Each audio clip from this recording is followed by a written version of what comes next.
नमस्कार विद्यार्थी मित्रांनो, स्वराज्य चालू घडामोडी या आपल्या YouTube चॅनलवर तुम्हा सर्वांचं पुन्हा एकदा स्वागत आहे.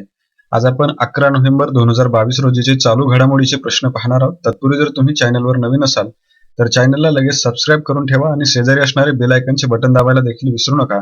म्हणजे आपल्या चॅनलवर येणाऱ्या चालू घडामोडीच्या व्हिडिओचे अपडेट तुम्हाला वेळच्या वेळी मिळत राहतील. आणि आता आपण आपला जो आजचा व्हिडिओ आहे त्याला सुरुवात करूया.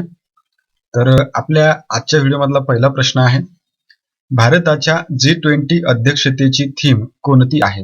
आता आपण मागील काही दिवसापासून पाहतोय की भारताकडे G20चं अध्यक्षपद जे आहे ते इंडोनेशियामधील G20 शिखर परिषद पार पडली की येणार आहे.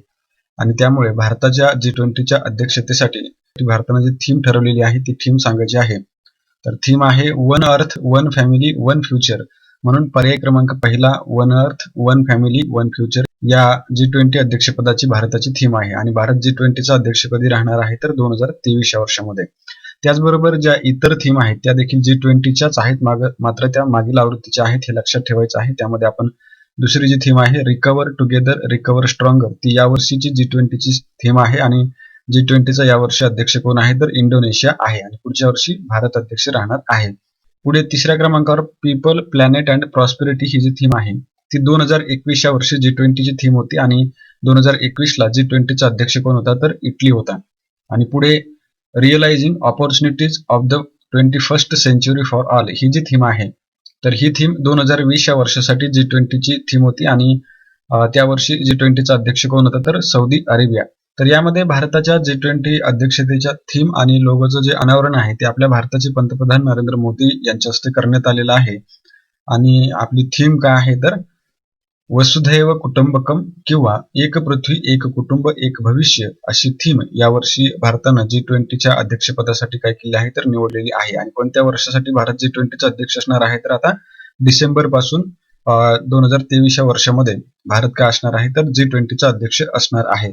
आता थीमच्या बाबतीमध्ये महत्वाचा मुद्दा लक्षात ठेवा, वसुधैव कुटुंबकम आणि एक पृथ्वी एक कुटुंब एक भविष्य या दोन्ही थीम ज्या आहेत त्या काय आहेत तर आपल्या G20च्या थीम आहेत. आणि हे वसुधैव कुटुंबकम हे जे शब्द आहेत ते कुठून घेण्यात आलेले आहेत तर महाउपनिषदाच्या प्राचीन संस्कृत मजकुरामधून हे वसुधैव कुटुंबकम शब्द घेण्यात आलेले आहेत, हे देखील लक्षात ठेवा.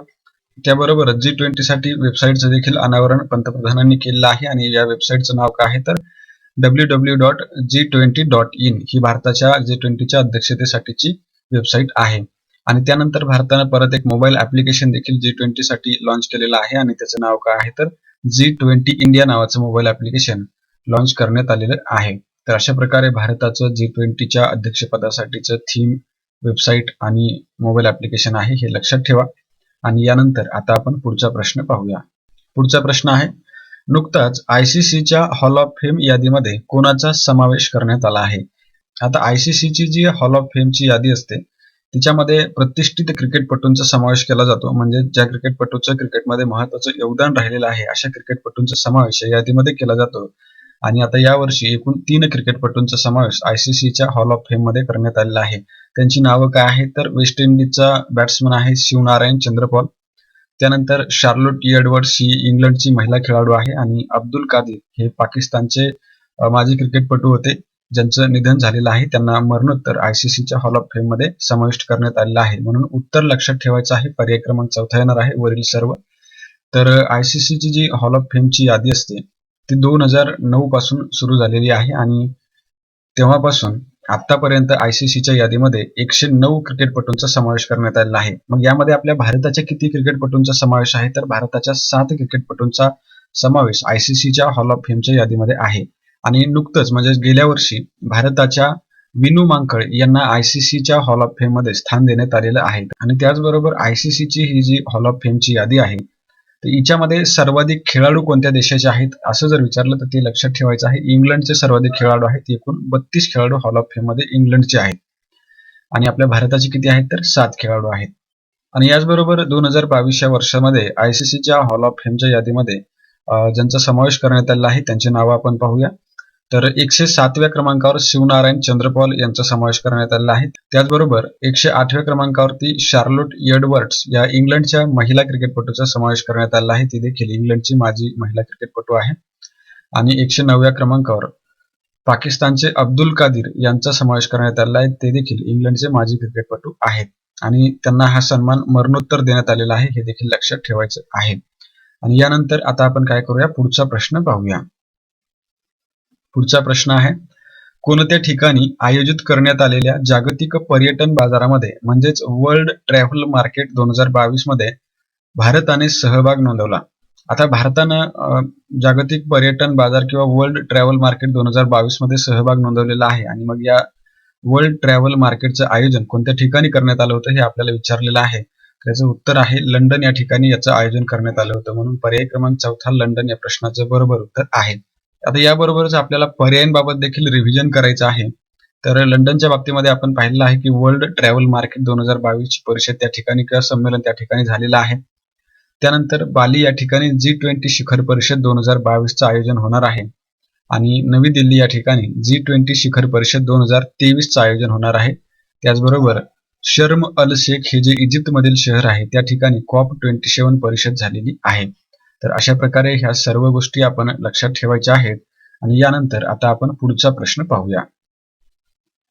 पुढचा प्रश्न आहे, कोचीमध्ये झालेल्या 15व्या अर्बन मोबिलिटी इंडिया या राष्ट्रीय परिषदेमध्ये महामेट्रोला सर्वोत्कृष्ट प्रदर्शक श्रेणीमध्ये कोणतं पारितोषिक मिळालं आहे?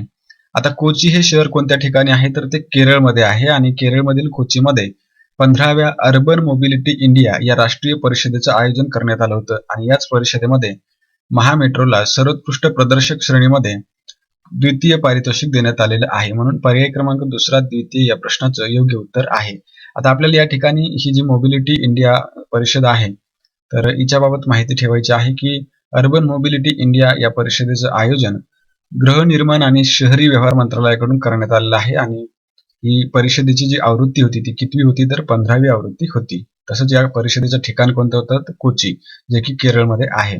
आणि या परिषदेची थीम कोणती होती तर आझादी @75 सस्टेनेबल आत्मनिर्भर अर्बन मोबिलिटी ही यावर्षी 15व्या अर्बन मोबिलिटी इंडिया या राष्ट्रीय परिषदेची थीम होती. त्याचबरोबर या राष्ट्रीय परिषदेमध्ये महामेट्रोला सर्वोत्कृष्ट प्रदर्शक श्रेणीमध्ये द्वितीय पारितोषिक मिळालेलं आहे. तर अशा प्रकारे ही सर्व माहिती लक्षात ठेवा. आणि यानंतर आता आपण पुढचा प्रश्न पाहूया.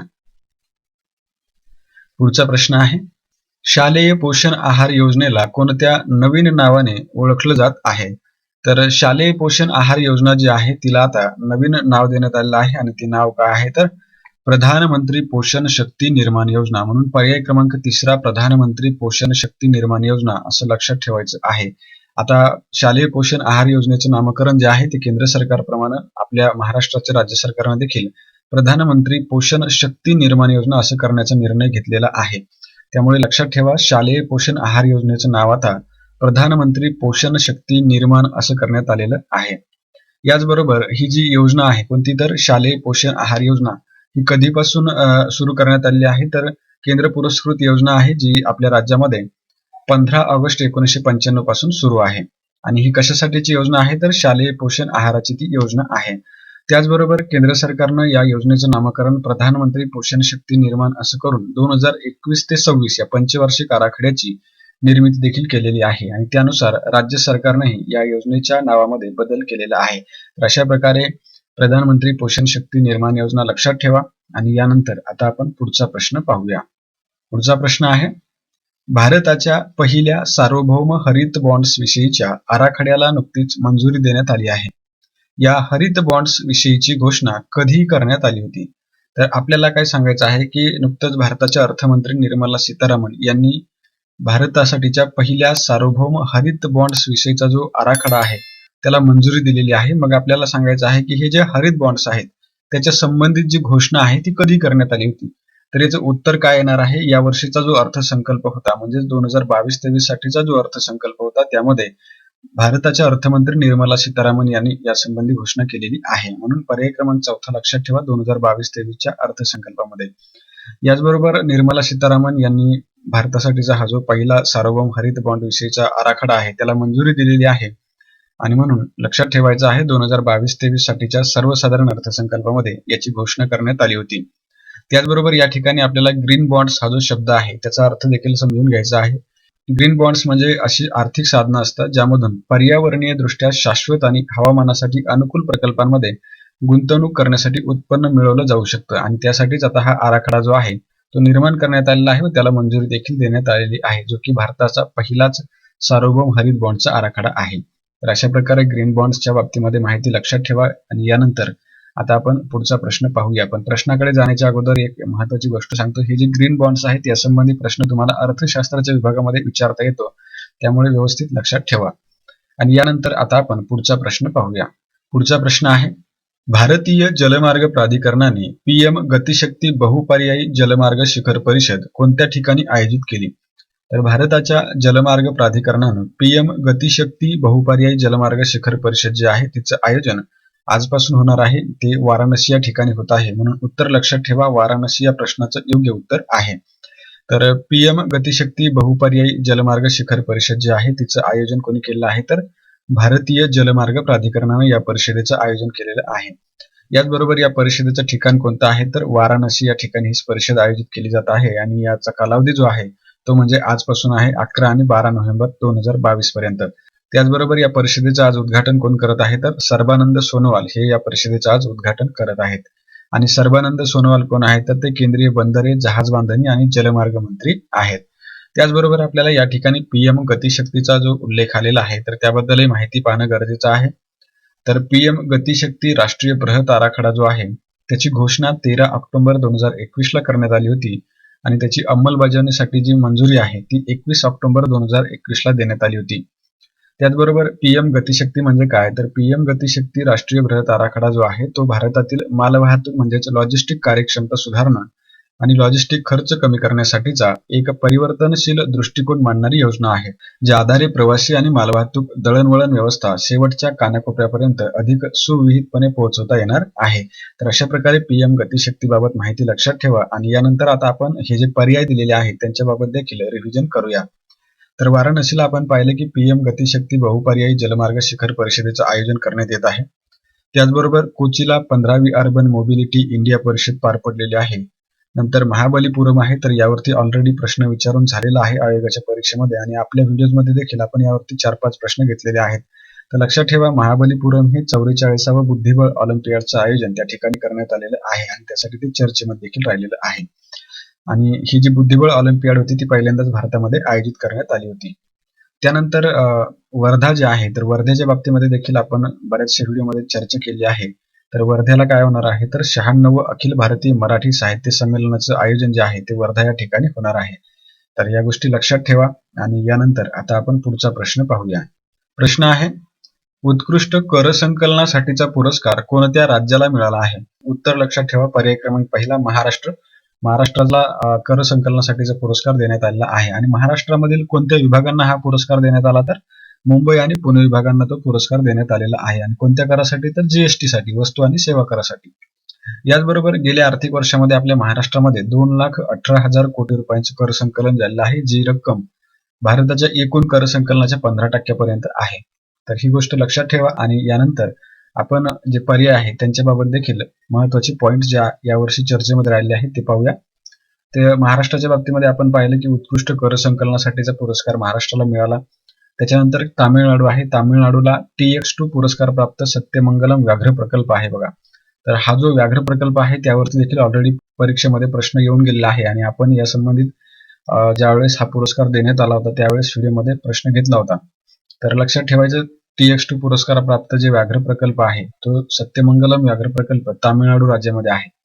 त्याच्यानंतर केरळ आहे. तर केरळला काय आहे? केरळ कार्बन न्यूट्रल शेती पद्धती लागू करणारं देशातलं पहिलं राज्य आहे. त्याच्यानंतर आंध्र प्रदेश जे आहे तर आंध्र प्रदेश हे 13 नवीन जिल्ह्याची निर्मितीसाठी चर्चेत राहिलेलं आहे. आंध्र प्रदेशमध्ये या वर्षामध्ये 13 नवीन जिल्ह्यांची निर्मिती करण्यात आलेली आहे. तर या प्रकारे ह्या गोष्टी लक्षात ठेवा. आणि यानंतर आता आपण पुढचा प्रश्न पाहूया. पुढचा प्रश्न आहे, अमेरिकेतल्या मेरीलँडच्या लेफ्टनंट गव्हर्नर पदावर निवडून येणाऱ्या पहिल्या दक्षिण आशियाई महिला कोण ठरल्या आहेत? आता अमेरिकेतल्या मेरीलँडच्या लेफ्टनंट गव्हर्नर या पदावरती निवडून येणाऱ्या पहिल्या दक्षिण आशियाई आणि पहिल्या भारतवंशीय महिला ज्या आहेत त्या ठरलेल्या आहेत अरुणा मिलर. पर्याय क्रमांक 3 अरुणा मिलर या प्रश्नाचं बरोबर उत्तर आहे. आता अरुणा मिलर जे आहेत ते मूळ भारतवंशीय आहेत आणि त्यांचा जन्म जो आहे तो भारतातील आंध्र प्रदेशमध्ये झालेला आहे, हे देखील लक्षात ठेवा. आणि त्या आता अमेरिकेच्या मेरीलँडच्या लेफ्टनंट गव्हर्नर या पदावर निवडून आलेल्या आहेत. आणि अशा प्रकारे त्या पहिल्या भारतवंशीय आणि पहिल्या दक्षिण आशियाई महिला देखील ठरलेल्या आहेत. त्याचबरोबर त्या कोणत्या पक्षाकडून निवडून आल्या तर डेमोक्रॅटिक या पक्षाकडून त्या निवडून आलेल्या आहेत. आणि यानंतर आपल्याला काय करायचं आहे तर हे जे पर्याय दिलेले आहेत त्यातल्या ज्या महिला आहेत त्या देखील कोणत्या ना कोणत्या ठिकाणावरती पहिल्या राहिलेल्या आहेत तर ते आपण पाहूया. तर पहिला पर्याय आहे आर.के.पी. अश्विनी. तर आर.के.पी. अश्विनी ज्या आहेत त्या संयुक्त राष्ट्र मानवाधिकार आयोगावर विशेष प्रतिनिधी म्हणून नियुक्त झालेल्या पहिल्या भारतीय आणि आशियाई महिला ठरलेल्या आहेत. त्यानंतर डॉक्टर स्वाती धिंग्रा आहे. तर डॉक्टर स्वाती धिंग्रा या बँक ऑफ इंग्लंडच्या व्याजदर निर्धारण समितीच्या बाह्य सदस्य म्हणून नियुक्त झालेल्या पहिल्या भारतीय वंशाच्या महिला आहेत. त्याच्यानंतर पुढे कोण आहे तर अरुणा मिलर या आहेत आणि अरुणा मिलर यांच्या बाबतीत आता आपण नुकतंच पाहिलं की अमेरिकेतल्या मेरीलँडच्या लेफ्टनंट गव्हर्नर पदावर निवडून येणाऱ्या त्या पहिल्या भारतवंशीय दक्षिण आशियाई महिला ठरलेल्या आहेत. त्याच्यानंतर चौथ्या क्रमांकावरती कोण आहे तर माधवी पुरी बुच आहेत. आता यांच्या बाबतीमध्ये काय महत्वाचा मुद्दा आहे तर त्या सेबीच्या पहिल्या महिला प्रमुख ठरलेल्या आहेत. तर अशा प्रकारे या 4 महिला लक्षात ठेवा, या पहिल्या ठरलेल्या आहेत त्यांच्या क्षेत्रामध्ये. आणि यानंतर आता आपण पुढचा प्रश्न पाहूया. पुढचा प्रश्न आहे, कोणत्या देशाच्या हॉकी महासंघानं खेळाच्या सामन्यामध्ये विजय मिळवल्यावर खेळाडूंना रोख वार्षिक बक्षीस देण्याची घोषणा केली? तर ही जी घोषणा आहे ती आपल्या भारतीय हॉकी महासंघानं केली आहे. म्हणून उत्तर लक्षात ठेवा, भारत या प्रश्नाचं उत्तर आहे. भारताच्या हॉकी महासंघानं हॉकी सामन्यामध्ये विजय मिळवल्यावर खेळाडूंना रोख वार्षिक बक्षीस देण्याची घोषणा केलेली आहे. कोणाला तर आपल्या हॉकीच्या खेळाडूंना. आणि त्यांना रोख वार्षिक बक्षीस किती दिलं जाणार आहे तर खेळाडूंना 50,000 रुपये वार्षिक रोख दिले जाणार आहेत आणि संघाचे जे कर्मचारी आहेत हॉकी संघाचे तर त्यांना 25,000 रुपये रोख बक्षीस दिलं जाणार आहे. मग या ठिकाणी आपल्याला भारतीय हॉकी महासंघाचे अध्यक्ष देखील लक्षात असले पाहिजे. तर त्यांचं नाव आहे दिलीप तिर्की असं त्यांचं नाव आहे.